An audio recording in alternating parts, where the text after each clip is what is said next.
D'y songer toujours, n'en parler jamais, c'était un peu ça. Alors on a vu des sourires, ceux de Laurent Labitte et de Luc Ducalcon, son futur joueur, de la concentration, surtout pour Laurent Travers et Gonzalo Quesada. Trois hommes qui ne se sont même pas salués, même pas croisés avant le début de cette rencontre. Il y a un match à jouer, un match capital pour la suite de la saison, un match que les Castrés prennent par le bon bout. Ils sont installés depuis le début de cette rencontre dans la moitié de terrain du Racing Métro. Le ballon pour Borman, la libération est assez rapide avec Sanson en relais, le ballon pour le crochet intérieur est déjà, après 7 minutes, le premier essai en faveur du Castres Olympique qui mène 7-0. Essai inscrit par le Fidjien Baye qui vient récompenser le très bon début de match des Castrés qui dominent vraiment les débats.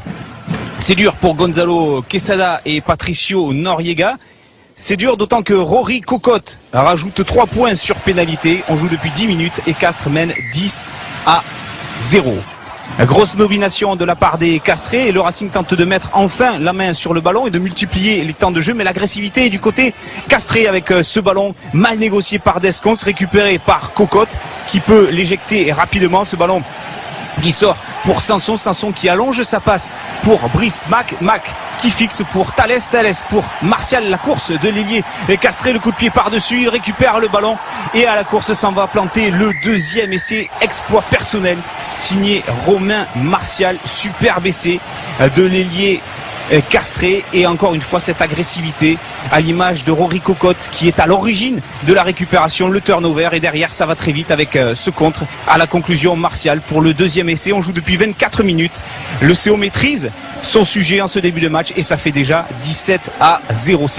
C'est dur pour les Parisiens qui tentent de mettre en place des ballons portés pour contenir cette attaque de Castres, essayer de concentrer les avants castrés. Monsieur Cloutet a le bras tendu, avantage en cours, le ballon et le molle des Racingmen qui progressent. Descons pour Bédi, on joue l'avantage avec Bédi qui essaie de contourner la défense de Castres, le ballon par-dessus, la couverture de Cocotte, mais on va revenir à la pénalité. L'occasion donnée à Gaëtan Germain après 2 premiers échecs et bien de réduire l'écart à 17-3 à la demi-heure de jeu. Pas de problème pour les Castrés qui, on l'a dit, dominent véritablement leur sujet, même sur cette mêlée, une des rares mêlées sur lesquelles les Racingmen ont été pris en défaut ce soir. Ça a été un des points forts du Racing. Le ballon pour Imhoff qui fait parler sa pointe de vitesse, l'accélération. Les entraîneurs castrés ont dû apprécier la performance de l'Argentin qui voulait se montrer sous son meilleur jour face à ses futurs entraîneurs. Malheureusement, il perd ce ballon, nouveau ballon des récupérations et en face, il y a aussi du talent, de la vitesse et celle de Brice Dulin, l'international français qui faisait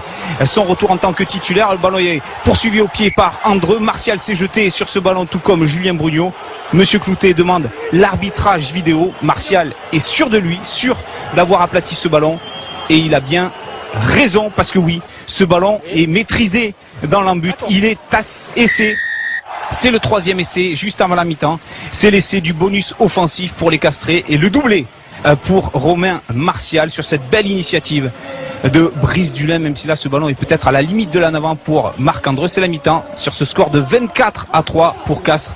Véritable seule équipe sur le terrain. Le Père Noël est content, Obélix aussi, même s'il ne va pas tarder à franchir la frontière belge. On se souvient que l'an dernier, eh bien, après 7 victoires d'affilée, eh bien, les Castrés avaient vu leur série interrompue par le Racing Métro. Ils ne veulent pas connaître le même déconvenu, alors ils appuient sur l'accélérateur, la 50e minute, et le 4e essai conclu par Seré Mayabaye. Encore une fois, le Fidjien qui lui aussi, comme Martial, s'offre un doublé. Il n'y a qu'une équipe sur le terrain, ça tourne à la démonstration des Castrés, 31-3 pour le doublé donc de Baye. La fin de match est un petit peu décousue, les Castrés ont beaucoup donné et les Racingmen sur cette ultime et nouvelle mêlée eh bien, vont obtenir un essai de pénalité qui récompense vraiment leur domination dans ce secteur.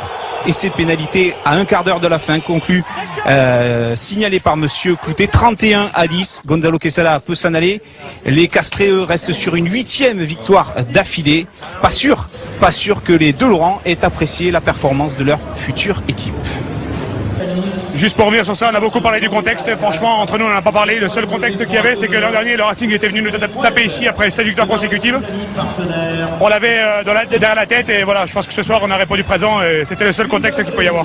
Effectivement, comme on est en fin de contrat et qu'on est libre à la fin de la saison, on a plusieurs projets qui s'offrent à nous et forcément l'adversaire du jour en fait partie. Mais pour l'instant, ce qui nous intéresse, comme on l'a toujours dit, c'est le Castres Olympique et non seulement c'est de bien finir ici, mais surtout de laisser le club aussi bien qu'on l'a trouvé en arrivant. Si on peut le laisser mieux, ce sera que du bonheur pour nous.